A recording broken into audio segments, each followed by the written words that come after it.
तो यही वंदे मातरम का नारा दे करके लोगों को जोड़ने का काम करते थे। हमारा कोई भी आंदोलन रहा हो, स्वदेशी आंदोलन रहा हो, उसमें भी हम लोग इसी नारे के साथ चले।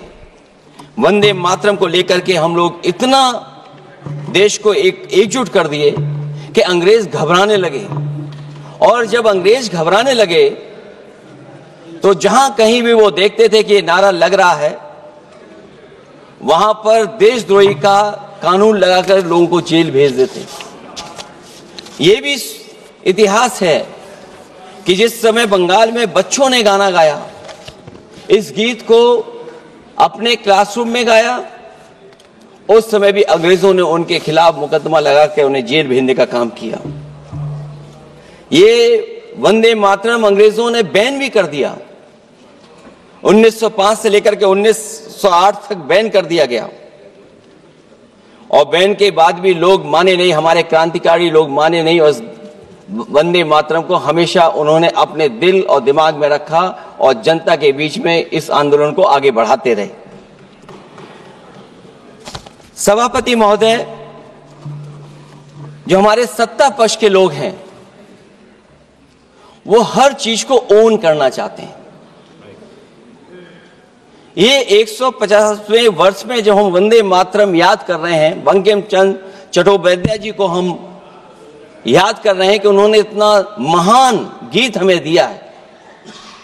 सत्ता पक्ष के लोग समय समय पर हमें देखने को मिलता है कि जो महापुरुष उनके नहीं हैं या जो चीज उनकी अच्छी नहीं है, उनको वो ओन करना चाहते हैं। 150वें वर्ष वंदे मातरम, मैं अभी वो बात कहूंगा और मैं बात कहूंगा और हमारे मंत्री जी उसका जवाब देना।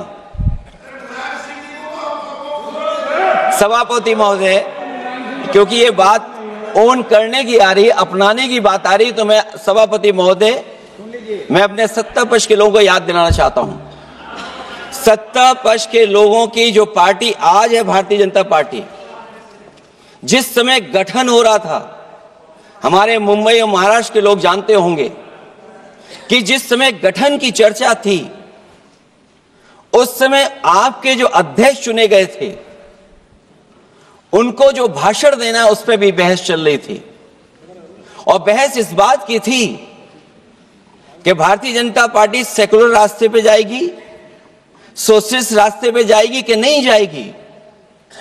तमाम विरोध के बाद भी उस समय के उनके राष्ट्रीय अध्यक्ष जो चुने गए थे, उन्होंने वही रास्ता अपनाया अपने भाषण में। समाजवादी आंदोलन, समाजवादी विचारधारा और सेकुलर रास्ता अपनाया। और वही नहीं, जो उनका मंच था उसमें जयप्रकाश जी की तस्वीर लगा करके भी उन्होंने लोगों को ये भ्रम फैलाने की कोशिश की कि जेपी के रास्ते पर भारतीय जनता पार्टी चलेगी।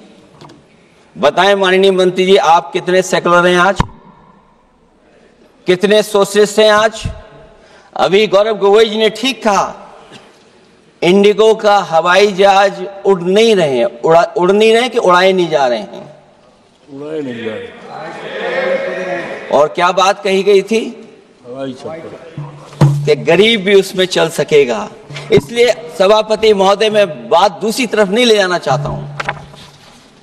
वंदे मातरम सिर्फ गाने के लिए नहीं है, निभाने के लिए भी होना चाहिए। सभापति महोदय, आज हम आकलन करें, पीछे मुड़ करके देखें कि हम इस वंदे मातरम को कितना निभा रहे हैं। जिस वंदे मातरम ने आजादी के आंदोलन में सबको जोड़ा, आज के दरारवादी लोग उसी से देश को तोड़ना चाहते हैं। ऐसे लोगों ने, सभापति महोदय, ऐसे लोगों ने पहले भी देश के साथ दगा किया और आज भी कर रहे हैं। ये चर्चा तो जोड़ने का काम करेगी ना अखिलेश जी, क्योंकि आज वंदे मातरम की चर्चा, वही मैं कह रहा हूं, वंदे मातरम में जोड़ने का ही काम करेगी। वंदे मातरम कोई दिखावा नहीं है। ना ही राजनीति का विषय है, क्योंकि सभापति महोदय, हम जब ये इनके विचारों से, इनके भाषणों से जब बाहर सुनते हैं तो ऐसा लगता है कि वंदे मातरम इन्हीं का बनवाया हुआ गाना है। जिन्होंने सभापति महोदय, जिन्होंने आजादी के आंदोलन में भाग ही नहीं लिया है, वो वंदे मातरम का महत्व क्या जानेंगे। सच तो ये है कि सरफरोश लोग वंदे मातरम दिल से बोलते थे। उन आजादी के दीवानों के खिलाफ कुछ लोग अंग्रेजों के लिए जासूसी और मुखबिरी का भी काम करते थे। दरअसल ये राष्ट्रवादी नहीं बल्कि राष्ट्र विवादी लोग हैं। जहां विवाद करना हो, कभी अंग्रेज विवाद कर करके, डिवाइड कर करके, डिवीजन कर करके राज किया करते थे। सभापति महोदय, आज भी वही रास्ता कुछ लोग अपना रहे हैं। वो डिवीजन का रास्ता अपना रहे हैं, डिवाइड का रास्ता अपना रहे हैं, दरारवादी रास्ता अपना रहे हैं। इनका इतिहास खंगाला जाए कि इन्होंने आजादी के पहले और आजादी के बाद वंदे मातरम क्यों नहीं गाया। ये सभापति महोदय, आज जब हम वंदे मातरम पे इतनी चर्चा कर रहे हैं, जिस भाव से हम लोग यहाँ बैठे हैं, कम से कम ये भी खंगाला जाए इतिहास में कि वंदे मातरम कुछ लोगों ने कब गाया। उन मुखबरों से ये सवाल पूछा जाए कि स्वतंत्रता के बाद भी उन्होंने अपना गीत क्यों बनाया। उनकी एक रंगी सोच ने तिरंगा क्यों नहीं फहराया। वंदे मातरम सियासत के झूठे राष्ट्रवादियों के लिए नहीं है। गलत लोगों की गलत मंशा पूरा देश समझता है और केवल यही नहीं ओन करते हैं। कभी कभी भारत माता का जो चित्र है, जो पेंटिंग कभी बंगाल के महान लोगों ने बनाई थी,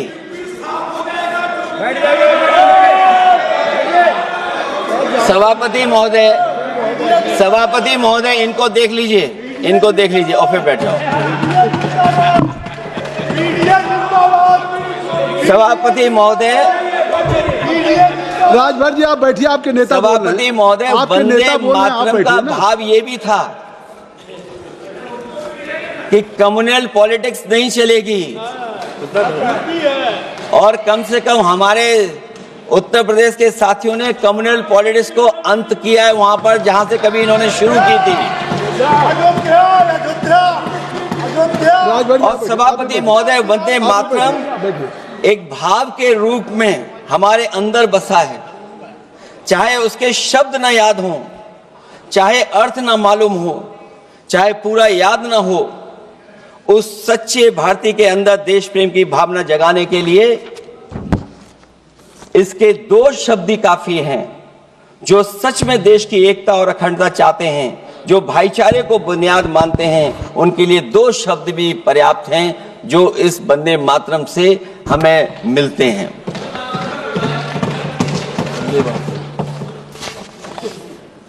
दूसरा किस्सा सुना दो अध्यक्ष महोदय। सभापति महोदय, इनका इतिहास खंगाल लीजिए, पूरा निकाल लीजिए। चुनावी सभाओं में कभी बाबा साहब भीमराव अंबेडकर जी की तस्वीर ये लोग नहीं लगाते थे।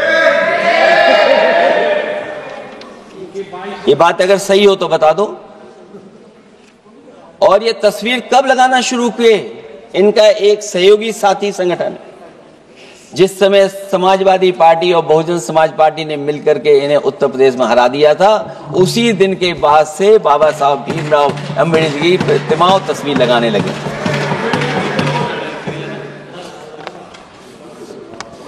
इसलिए सभापति महोदय, ये वंदे मातरम केवल गीत नहीं है, गीत के साथ साथ आज हमें ऊर्जा भी देता है। उस समय क्रांतिकारियों को ऊर्जा मिलती थी, एकजुटता का नारा था, हम साथ लेकर के चल रहे थे सबको, और देश के सभी लोगों ने जाति धर्म को भुला करके एक साथ मिलकर के वंदे मातरम के सहारे अंग्रेजों को भगाने का लगातार कोशिश की और अंततः परिणाम ये हुआ कि जब देश जागा, वंदे मातरम के साथ साथ जय हिंद का नारा, इंकलाब जिंदाबाद का नारा लगा करके अंग्रेजों को इस देश से भगाने का काम किया। आज सभापति महोदय, जब हम चर्चा कर रहे हैं, हम कैसा देश बनाना चाहते थे और किस दिशा में हम लोग देश को ले जा रहे हैं। सभापति महोदय, मुझे अच्छा लगा कि प्रधानमंत्री जी ने वो बात याद दिलाई कि अंग्रेजों के जमाने में अगर बच्चे भी वंदे मातरम गा देते थे तो उन्हें देशद्रोही के कानून से जेल भेज दिया जाता था। आज जब हम आजाद हो गए हैं तो आज देखिए उत्तर प्रदेश में क्या हो रहा है कि जो प्राइमरी स्कूल है वो बंद किए जा रहे हैं। 26,000 से ज्यादा स्कूल बंद हो गए। और जब बच्चों को पढ़ाने के लिए हम लोगों ने जिम्मेदारी उठाई, पीढ़ी के समाज के लोगों ने जागरूक होकर के पढ़ाने की कोशिश की, तो कभी अंग्रेजों ने मुकदमा लगाया था बच्चों पर देशद्रोह का। आजादी के बाद भारतीय जनता पार्टी की सरकार ने वहां पर मुकदमे उन पे लगाए जो पढ़ने गए और जो पढ़ाने गए। तो इसलिए वंदे मातरम का भाव जो था, उसी भाव से जुड़ करके हम सब मिल करके इस देश को और मजबूत करें। यही हमारी भावना है, यही हमारी सदस्यों की भावना है। जब हम 150वें वर्ष में याद कर रहे हैं तो वहीं हम ये याद करें कि जिस भावना से वंदे मातरम को हम लोगों ने देश के सामने गा गा करके अंग्रेजों को भगा दिया, ये देश कैसे मजबूत हो, एकजुट कैसे हो, बिना भेदभाव के, और संविधान से कैसे चलें, क्योंकि ये संविधान से ही मिला हुआ हमें गीत है। इसलिए इस गीत के माध्यम से हम किसी पर टिप्पणी और किसी पर थोपने की कोशिश न करें और न किसी पे दबाव बनाने की कोशिश करें। आपका सभापति जी का बहुत बहुत धन्यवाद। डॉक्टर कौकोली घोष दस्तीदार जी। वंदे मातरम, जय हिंद। नमस्कार सभापति মহাশয়, আজকের আলোচ্য বিষয় বন্দে মাতরমের সার্ধ শতবর্ষের উদযাপন। এই সভার বাইরেও সমগ্র দেশবাসীর কাছে আমার শ্রদ্ধাপূর্বক নিবেদন, হোক বন্দে মাতরম শুধু জাতীয় গীত নয়, শুধু প্রার্থনা নয়, শুধু কাব্য নয়, এ প্রত্যেক ভারতবাসীর হৃদয়ের গভীরে এক সংকল্প, এক চেতনাবোধ সৃষ্টিকারী আবেগ, যা হাজারো হাজারো লাখো লাখো কণ্ঠে ধ্বনিত হয়ে ভারতবর্ষের স্বাধীনতা সংগ্রামকে এগিয়ে নিয়ে যেতে উদ্বুদ্ধ করেছিল। অবশ্য আজ যারা ক্ষমতাসীন তাদের পক্ষে বোঝা মুশকিল, কারণ মুচলেকা দিয়ে তাদের পূর্বসূরি সাভারকর যখন নিজের মুক্তি সুনিশ্চিত করতে এবং ব্রিটিশ সাম্রাজ্যবাদের তাবেদারিতে নিযুক্ত হয়, তখন কিন্তু 64% 585-র মধ্যে 398 জন বাঙালি সেলুলার জেরে আপন মুক্তির কথা না ভেবে দেশ মাতৃকার মুক্তির জন্য লড়ছে। কেনা শুনেছে একবার বিদায় দে মা ঘুরে আসি, হাসি হাসি পড়ব ফাঁসি দেখবে ভারতবাসী। একটি সর্বকনিষ্ঠ শহীদ ক্ষুদিরাম বসুর গলায় ধ্বনিত হয় ফাঁসি কাটে যাওয়ার সময়। তখন আজকের শাসক দলের যারা তৎকালীন পূর্বসূরি, তারা মুচলেখা দিয়ে ব্রিটিশ সাম্রাজ্যবাদের কাছে নতজানু হয়ে ভারতবর্ষকে বেচে দিতে উদ্যত ছিলেন, তাই তারা বুঝবেন না। আজকে যখন একটা ফরমান জারি করেও সংসদীয়, সেটাকে আবার কিছুক্ষণের মধ্যেই তারা সরিয়ে দেন, কিন্তু ক্ষমা চান না, এটা নিন্দনীয়। আজকে তাদেরই সাংসদ বিশেষ হেগড়ে কাগেরির কোনো শাস্তি হয় না, এটাও কিন্তু ভীষণভাবে দুঃখজনক। এবং তার চেয়েও বেশি নাড়া দিয়ে গেল আজকে ইতিমধ্যেই কয়েকশো টেলিফোন এবং মেসেজ পশ্চিম বাংলা থেকে এসেছে। মাননীয় প্রধানমন্ত্রী তার ভাষণে যেভাবে ঋষি বঙ্কিমচন্দ্র চট্টোপাধ্যায়কে বঙ্কিম দা বললেন, মনে হলো বোধহয় চায়ের আড্ডায় বসে তিনি বঙ্কিমচন্দ্র চট্টোপাধ্যায়ের সঙ্গে আলাপ আলোচনা করছে। বাংলা এটা ভালোভাবে নিচ্ছে না, বাঙালি এটা ভালোভাবে নিচ্ছে না, যেমন বাঙালি ভালোভাবে নিচ্ছে না ঈশ্বরচন্দ্র